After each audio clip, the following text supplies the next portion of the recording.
നമസ്കാരം. മലയാളി വാർത്ത ഇൻസൈഡിലേക്ക് സ്വാഗതം ഡോക്ടർ മോഹൻ വർഗീസ്. ഇന്ത്യ വല്ലാത്തൊരു തലത്തിലേക്ക് കടക്കുന്നുവോ എന്ന് ചിലരൊക്കെ സംശയിക്കുന്നു. ട്രംപ് ഉയർത്തിയ ടാരിഫ് ഭീഷണി മറ്റ് ചില സൂചനകളാണ് ലോകത്തിന് നൽകുന്നത്.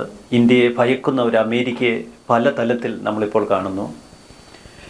എന്നും ക്ഷമയുടെ ഒരു ലോകത്തായിരുന്നു ഇന്ത്യയെ വളരെ ശക്തമായി ആക്രമിക്കുമ്പോൾ, നമ്മളെ വേദനിപ്പിക്കുമ്പോൾ മാത്രമാണ് ഇന്ത്യ തിരിച്ചടി അല്ലെങ്കിൽ യുദ്ധത്തിലേക്ക് കടന്നിരുന്നത്. കാലങ്ങളായി ഇന്ത്യ നടത്തിയ യുദ്ധങ്ങളുടെ ഒരു ഏകദേശ ചിത്രം അതാണ് നമുക്ക് പറഞ്ഞു തരുന്നത്. ഇപ്പോൾ പുതിയ സാമ്പത്തിക യുദ്ധതലത്തിലേക്ക് ഇന്ത്യ കടന്നിരിക്കുന്നു. അത് പക്ഷേ വളരെ സൈലൻ്റായി ഒരു സന്യാസ ലോകം മറ്റൊരു യുദ്ധമുന്നണിക്കെതിരെ പട നയിക്കുന്നതിന് സമാനമായ തലത്തിലാണ്. കഴിഞ്ഞ ദിവസം മോദി പറഞ്ഞതും അതുതന്നെയാണ്. പണ്ട് മഹാത്മാഗാന്ധി പറഞ്ഞതുപോലെ നമ്മൾ പൂർണ്ണ സ്വാശ്രയത്വത്തിലേക്ക് നീങ്ങുന്നു. മേക്ക് ഇൻ ഇന്ത്യ പദ്ധതികൾ കൂടുതൽ ശക്തിപ്പെടുത്തുന്നു. മറുവശത്ത് സാങ്കേതികവിദ്യ, അത്യാധുനിക 5ാം തലമുറ സാങ്കേതികവിദ്യകളുടെ കാര്യത്തിൽ റഷ്യയുമായി ഓരോ ദിവസവും കൂടുതൽ ഇടപാടുകൾ, അതും അമേരിക്കയുടെ വെല്ലുവിളികളെ അതിജീവിച്ച് റഷ്യയുടെ 5ാം തലമുറ ടാങ്കുകളുടെ കാര്യത്തിൽ, 5ാം തലമുറ യുദ്ധവിമാനങ്ങളുടെ കാര്യത്തിൽ, റഷ്യയുമായി 5ാം തലമുറ വ്യോമ പ്രതിരോധത്തിൻ്റെ കാര്യത്തിലൊക്കെ കരാറുകളിലേക്ക് ഇന്ത്യ കടക്കുന്നു. പക്ഷേ ആ കരാറുകളുടെ പ്രത്യേകത, ഈ പദ്ധതികളൊക്കെ മേക്ക് ഇൻ ഇന്ത്യയുടെ ഭാഗമാക്കി മാറ്റി സാങ്കേതിക വിദ്യ ഉൾപ്പെടെ ഇന്ത്യക്ക് കൈമാറി റഷ്യയും ഇന്ത്യയും സംയുക്തമായി വികസിപ്പിച്ചെടുക്കുകയാണ് പുതിയ സൈനിക ശക്തി. മറുവശത്ത് ഇന്ന് അമേരിക്കൻ പോർവിമാനങ്ങൾ, അമേരിക്കൻ യുദ്ധവിമാനങ്ങൾ റഷ്യയെ ലക്ഷ്യമിട്ട് കൂടുതൽ യുദ്ധസജ്ജമായി നിൽക്കുമ്പോൾ ഞങ്ങൾ ഭയക്കുന്നില്ല എന്ന് പുതിൻ ലോകത്തിന് മുന്നിൽ തെളിയിക്കുന്ന ചില നീക്കങ്ങൾ, ആണവായുധ പോർമുനയുള്ള യുദ്ധക്കപ്പലുകളെ സജ്ജമാക്കി, മറുവശത്ത് അന്തർവാഹിനികൾ വരെ ഒരുങ്ങി നിൽക്കുന്നുവെന്ന വാർത്തകളാണ് വരുന്നത്. അപ്പോൾ ലോകമൊരു യുദ്ധവക്കിൽ നിൽക്കുമ്പോൾ ഇന്ത്യയെ സാമ്പത്തികമായി ഞെരുക്കാനുള്ള ട്രംപിൻ്റെ തന്ത്രങ്ങൾ വിജയിക്കുമോ? ഫ്രം ക്ലൗഡ് 9 ടു ഗ്രൗണ്ട് 0, ഇതൊരു ഇന്ത്യയുടെ റിയലൈസേഷനാണ്. അൾട്ടിമേറ്റ്ലി ഒരു റിയാലിറ്റി ചെക്ക് വന്നു കഴിഞ്ഞു. ട്രംപ് വരും, എല്ലാം ശരിയാവും എന്ന ചിന്തയിൽ നിന്നും ട്രംപ് വന്നു. ഒന്നും ശരിയായില്ല എന്ന് മാത്രമല്ല, വെളുക്കാൻ തേച്ചതെല്ലാം പാണ്ടാവുകയും ചെയ്യുന്നു. സൂണർ റാദർ ദാൻ ലേറ്റർ ഈ റിയലൈസേഷൻ, ഈ ഒരു ചിന്ത ഭാരതത്തിന് വന്നു കഴിഞ്ഞു. ഏറ്റവും ലേറ്റസ്റ്റ് ആയ 2 പ്രസ്താവനകൾ, അത് ഇന്ത്യയുടെ മാറി വരുന്ന മൈൻഡ് സെറ്റ്, അമേരിക്കയോടുള്ള, റഷ്യയോടുള്ള മാറി വരുന്ന മൈൻഡ് സെറ്റ്. കഴിഞ്ഞ 6-7 മാസത്തെ ആലസ്യത്തിന് ശേഷം ഇന്ത്യ സട കുടഞ്ഞെഴുന്നേൽക്കുന്ന ഒരു കാഴ്ച. അതിൽ ഒന്ന്, വാണിജ്യ മന്ത്രാലയത്തിന്റെ സ്പോക്സ്മാന്റെ ഭാഗത്ത് നിന്ന് വന്ന ഒരു പ്രസ്താവനയാണ്. അതായത് റഷ്യയിൽ നിന്ന് എണ്ണ വാങ്ങുന്നത് ഏത് വിഖ്യാതൻ വന്ന് തടഞ്ഞാലും ഞങ്ങൾ അത് തുടരും. That is in the best interest of the nation. അതാണ് ഒന്ന്. രണ്ടാമത്തെ പ്രസ്താവന, അതായത് അർത്ഥം എന്താ? അമേരിക്ക കണ്ണുരുട്ടിയാൽ അതനുസരിച്ച് പേടിക്കാൻ ഇന്ത്യ തയ്യാറല്ല. അമേരിക്ക പറഞ്ഞത് എന്താണ്? ഡൊണാൾഡ് ട്രംപിന്റെ കഴിഞ്ഞ ദിവസത്തെ പ്രസ്താവന എന്താണ്? വളരെ പ്രകോപനപരമാണ്. ഉക്രൈൻ യുദ്ധം ഫണ്ട് ചെയ്യുന്നത് ഇന്ത്യയാണ്. അങ്ങനെ അല്ലല്ലോ കഴിഞ്ഞ ആഴ്ച വരെ പറഞ്ഞിരുന്നത്. ഇന്ത്യക്ക് എവിടുന്ന് എണ്ണ വാങ്ങാനുള്ള അവകാശമുണ്ട്. ലോക വിപണിയിൽ എണ്ണയുടെ സന്തുലിതാവസ്ഥ നിലനിർത്താൻ റഷ്യൻ എണ്ണ ഇന്ത്യ വാങ്ങിയാൽ തെറ്റില്ല എന്ന നിലപാടിൽ നിന്നും റഷ്യ ചൈനയ്ക്കും ഇന്ത്യക്കും കൊടുക്കുന്ന എണ്ണയുടെ വില ഉപയോഗിച്ചാണ് ഉക്രൈനെതിരെ പൊരുതാനുള്ള ആയുധങ്ങൾ സംഘടിപ്പിക്കുന്നത്. അതുകൊണ്ട് ഫലത്തിൽ ഇന്ത്യ ഈസ് ഫണ്ടിങ് ഉക്രൈൻ വാർ എന്ന് പറഞ്ഞാൽ അതിന് ഉരുളക്കുപ്പേരി പോലെ മറുപടി കൊടുത്തിരിക്കുകയാണ് ഭാരതം. തുടരും, വേണ്ടി വന്നാൽ ഇപ്പോഴത്തെ 35% ഇന്ത്യയുടെ oil ആവശ്യത്തിന്റെ, hydrocarbon ആവശ്യത്തിന്റെ 35% is now imported from Russia. രണ്ടാമത്തെ ഒരു നീക്കം കുറച്ചുകൂടി നിർണായകമാണ്. That came from Eastern Command. ഭാരതത്തിന്റെ ഈ ബേ ഓഫ് ബംഗാൾ മേഖല കൈകാര്യം ചെയ്യുന്ന ഈസ്റ്റേൺ കമാൻഡിന്റെ ഭാഗത്തു നിന്നാണ് രണ്ടാമത്തെ പ്രസ്താവന വന്നിരിക്കുന്നത്. ഇപ്പോൾ വന്ന പ്രസ്താവനയാണ്. 71 ബംഗ്ലാദേശ് യുദ്ധ സമയത്ത് $2 ബില്യൺ അമേരിക്കൻ സൈനിക ഉപകരണങ്ങൾ കപ്പലിൽ പാകിസ്ഥാനിലെത്തി ഇന്ത്യക്കെതിരെ ഉപയോഗിക്കാൻ അതേക്കുറിച്ചുള്ള ശക്തമായ കണക്കുകൾ, തെളിവുകൾ ഭാരതത്തിന്റെ കൈവശമുണ്ട്. ഇതിപ്പോൾ പറയുന്നത് എന്തിനാണ്? 71 യുദ്ധത്തിൽ അമേരിക്ക പാകിസ്ഥാനെ സഹായിച്ചിട്ടുണ്ട് എന്ന് നമുക്കറിയാം. 7ാം കപ്പൽപ്പട അല്ലെ ബംഗാൾ ഉൾക്കടലിൽ താവളം ഉറപ്പിച്ചതും അത് ഇങ്ങോട്ട് വന്നതുപോലെ ആയിരിക്കില്ല തിരിച്ചു പോകുന്നത്. വ്യക്തമായ സന്ദേശം ഇന്ദിരാഗാന്ധി പറഞ്ഞു. ഇന്ദിരാഗാന്ധിയുടെ സന്ദേശമൊക്കെ വിഖ്യാതമായ രോമാഞ്ചജനകമായ അധ്യായങ്ങളാണെന്നൊക്കെ ഇന്ത്യയുടെ ഒരു ദേശീയതയെ ഉണർത്തി നിർത്തുന്ന യുദ്ധവിജയത്തിൽ നിർണായക പങ്കുവച്ച കാര്യമാണ്. ഇവിടെ ഇങ്ങനെ ഒരു കാര്യം ഇന്ത്യ പറയുന്നത് അമേരിക്കയ്ക്കുള്ള ശക്തമായ സൂചനയാണ്. Don't think that you can bluff all the time. എക്കാലത്തും നിങ്ങൾ പാകിസ്ഥാൻ പക്ഷപാതികളായിരുന്നു. ഒരുപക്ഷെ ഇപ്പോഴും അങ്ങനെ തന്നെയാണ്. കാരണം കഴിഞ്ഞ ദിവസം ഡൊണാൾഡ് ട്രംപിന്റെ ഒരു പ്രസ്താവന വന്നിരുന്നു. പാകിസ്ഥാന് ഞങ്ങൾ എണ്ണ പരിവേഷണത്തിനായി വലിയ തോതിൽ സാങ്കേതിക സഹായം നൽകുകയാണ്.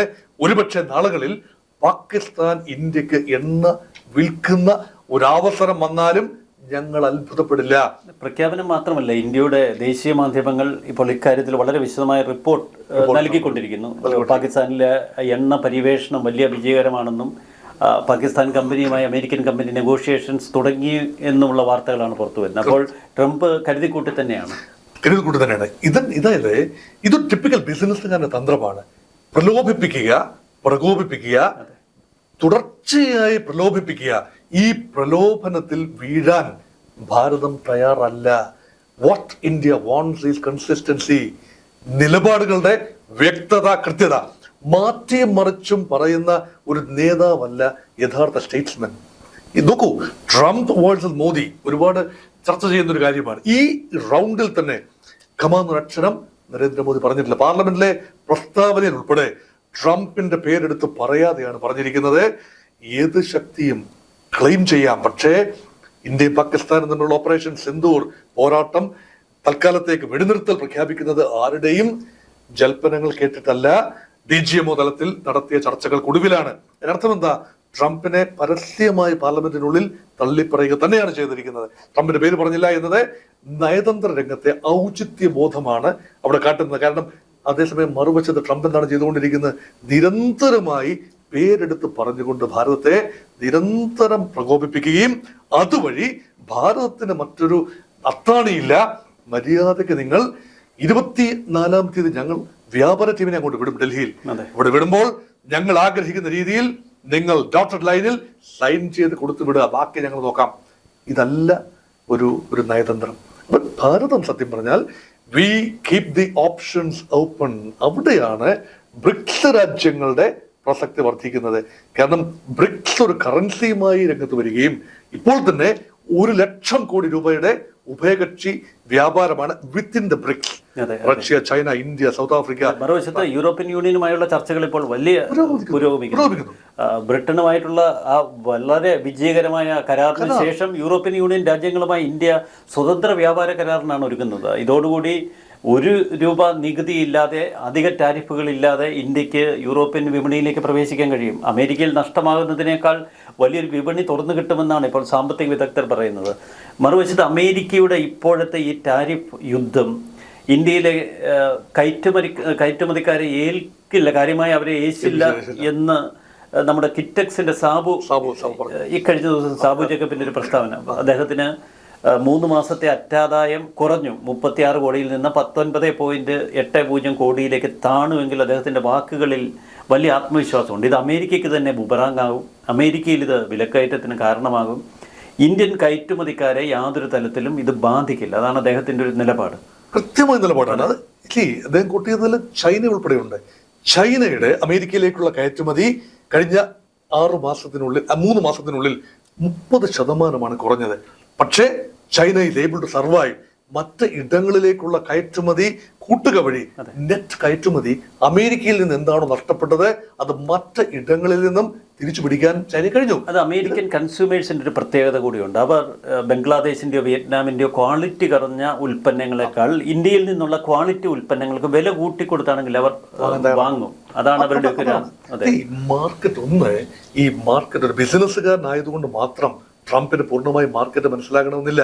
അമേരിക്കൻ കൺസ്യൂമേഴ്സിന്റെ മൈൻഡ് സെറ്റ് വളരെ പ്രധാനപ്പെട്ടതാണ്. അപ്പൊ ഇതെല്ലാം തൃണവൽഗണിച്ചുകൊണ്ട് രാജ്യങ്ങളെ വിരട്ടി ഒപ്പിടിപ്പിച്ച് WTO ഉൾപ്പെടെയുള്ള എല്ലാ സംവിധാനങ്ങളെയും നോക്കുകുത്തിയാക്കിക്കൊണ്ട് എല്ലാം തന്നെ ബൈലാറ്ററൽ അർത്ഥത്തിൽ അമേരിക്കയാണ് 30 ട്രില്യൺ ഇക്കോണമി, അമേരിക്കയാണ്. അവിടെ പറയുന്നിടത്ത് എല്ലാ രാജ്യങ്ങളും അനുസരിക്കും എന്നത് വെറും വ്യാമോഹമാണെന്ന് ഇന്ത്യയുടെ കർശനമായ നിലപാടുകൾ ഇപ്പോൾ തെളിയിച്ചുകൊണ്ടിരിക്കുകയാണ്.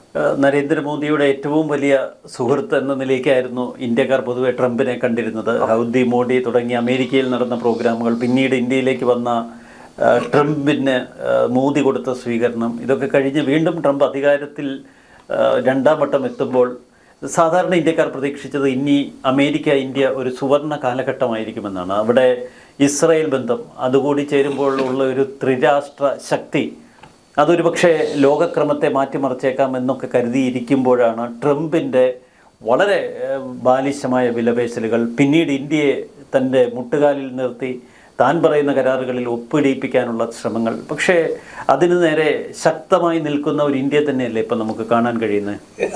അത് വളരെ ഇൻട്രസ്റ്റിംഗ് ആയിട്ടൊരു ആംഗിളാണ്. അതായത് ഒരു religio cultural right wing mental space ലോകത്ത് പതിയെ വളർന്നു വരികയാണ്. അതിൻ്റെ നേരവകാശിയാണ് അമേരിക്കയിൽ ട്രംപ്, അതിൻ്റെ പ്രയോജകനാണ് ഭാരതത്തിൽ നരേന്ദ്രമോദി, അതിന്റെ ഭാഗമാണ് ഇസ്രയേലിലെ Benjamin Netanyahu. So convergence of the right wing mental space അത് സാമ്പത്തിക മേഖലയിലേക്കും കൂടി പെർമിയേറ്റ് ചെയ്യും എന്ന ധാരണയാണ് ഇപ്പോൾ തകർന്നിരിക്കുന്നത്. കുറച്ചുകൂടി റിയലിസ്റ്റിക്കായി ഭാരതം കാര്യങ്ങളെ കാണുന്നു. അമേരിക്കയും അത് റിയലിസ്റ്റിക്കായി ട്രംപ് പറയുന്നിടത്തല്ല അമേരിക്കയുടെ ദേശീയ താല്പര്യം, മറിച്ച് അത് വീണ്ടും പുനർനിർവചിക്കണം.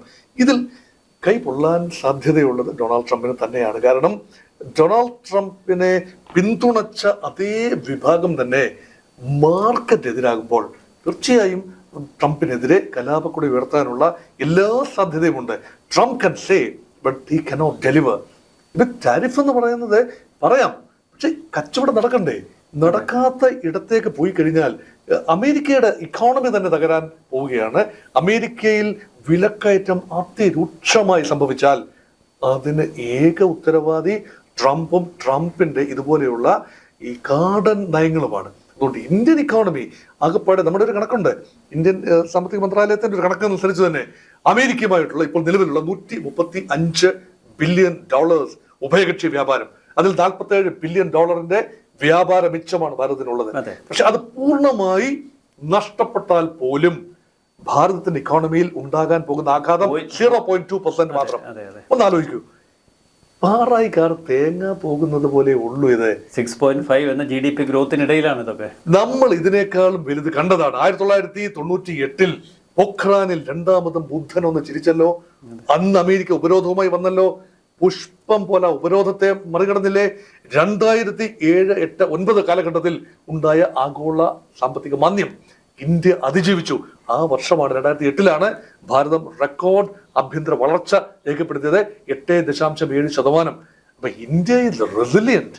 അതുകൊണ്ട് അമേരിക്ക കണ്ണുരുട്ടിയാലൊന്നും പേടിക്കുന്ന ഒരു രാജ്യമല്ല. അത് ഒരിക്കൽ കൂടി പ്രസ്താവനകളിലൂടെയാണെങ്കിൽ പോലും ഇനി പ്രവൃത്തിയിലേക്കാണ്. അതുകൊണ്ട് 24-ാം തീയതി ട്രംപിന്റെ ടീം ഇവിടെ വരുമ്പോൾ, വ്യാപാര ടീം വരുമ്പോൾ കുറച്ചുകൂടി ശക്തമായ വിലപേശലുകൾ വേണ്ടി വന്നാൽ ഇല്ലെങ്കിലില്ല. No deal, deal or no deal. Deal ആകണമെങ്കിൽ ആകാം, നമ്മൾ ചില കൺസെഷൻസ് തയ്യാറാണ്. പക്ഷേ നോ ഡീൽ ആണെങ്കിലും നോ ഇഷ്യൂ.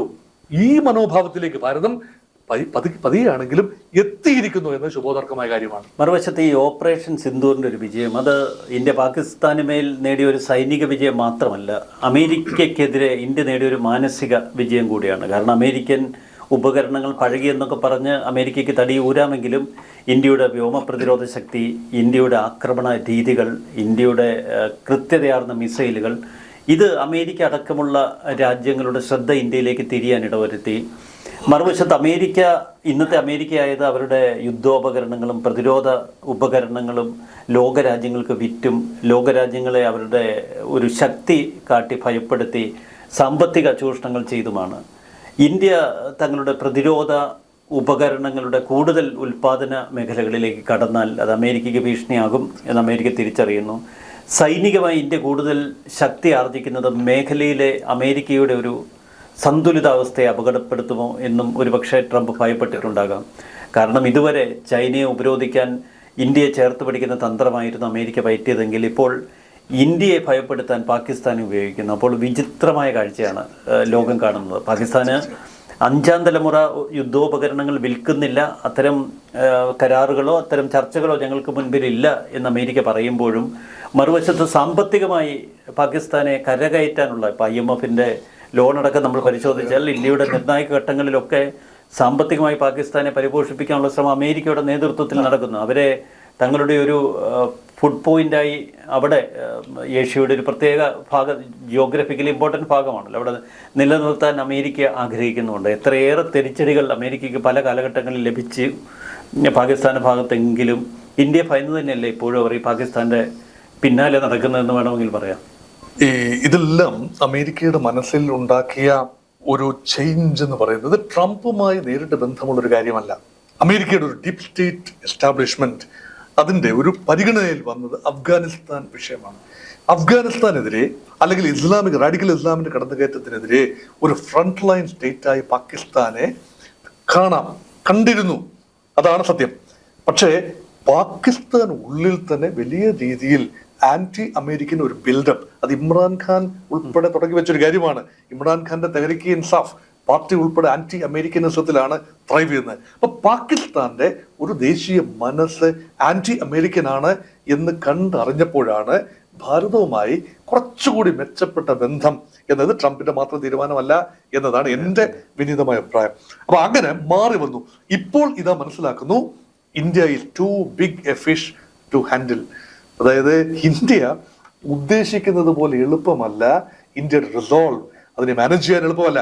അങ്ങനെയെങ്കിൽ സമം ദാനം ഭേദം ദണ്ഡം, ഇതെല്ലാം ഇതൊക്കെ മാറിയും മറിഞ്ഞും പരിശോധിക്കുകയാണ്. അതിന്റെ ഭാഗമായിട്ടാണ് ഒരു നല്ല ലോങ് റോപ്പ് അങ്ങോട്ട് അറിഞ്ഞു. നരേന്ദ്രമോദി അമേരിക്കയിൽ എത്തിയപ്പോൾ ട്രംപ് പറഞ്ഞു, let us have a deal.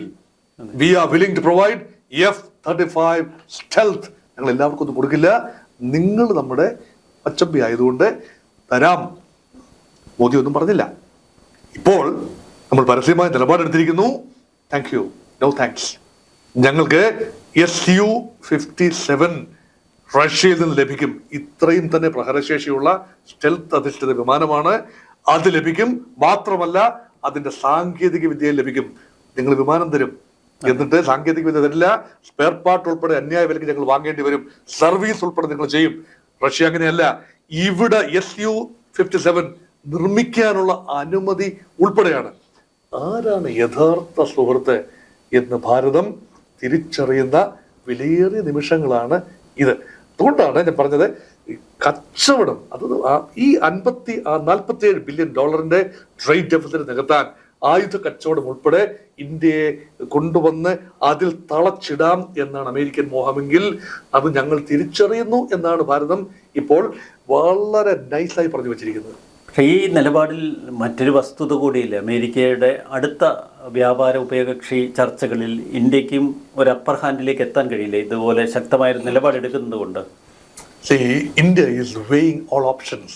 നമ്മുടെ വിദേശ നയത്തിന്റെ ഒരു ആണിക്കല്ല് സ്ട്രാറ്റജിക് ഓട്ടോണമി എന്നാണ്. whenever there is convergence of strategic interest, തന്ത്രപ്രധാനമായ താല്പര്യങ്ങളുടെ കൺവെർജൻസ് എവിടെ വരുന്നു, അവിടെ ഇന്ത്യ ഫസ്റ്റ്. അവിടെ മറ്റ് ബന്ധങ്ങളോ ബാധ്യതകളോ പറഞ്ഞു വെച്ചതൊന്നും ബാധകമല്ല.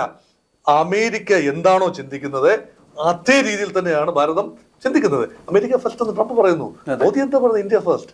അത് പറയാനുള്ള അർഹതയില്ലേ, അവകാശമില്ലേ? 142 കോടി ജനങ്ങളുടെ സ്വപ്നത്തിന്മേലാണ് ഇന്ത്യയുടെ നയം. ഇന്ത്യക്കാരുടെ ഒരു ആശ്രിത മനോഭാവം ഇപ്പോഴത്തെ ഭരണകൂടം മാറ്റിയെടുക്കുന്നു അല്ലെ? കാലകാലങ്ങളിൽ അത് മാറ്റി. ഞാനത് BJP ഗവൺമെന്റ് എന്നോ മോദി ഗവൺമെന്റ് എന്നോ മാത്രം പറയാൻ ആഗ്രഹിക്കുന്നില്ല. കാലാകാലങ്ങളിൽ മാറ്റി. We are on the right track. നമ്മുടെ ദേശീയ താല്പര്യം, ജനങ്ങളുടെ താല്പര്യം, ശതകോടികളുടെ താല്പര്യം ഭാരതം തിരിച്ചറിയുന്നു. അതിന് മറ്റൊന്നും പ്രതിബന്ധമാവില്ല.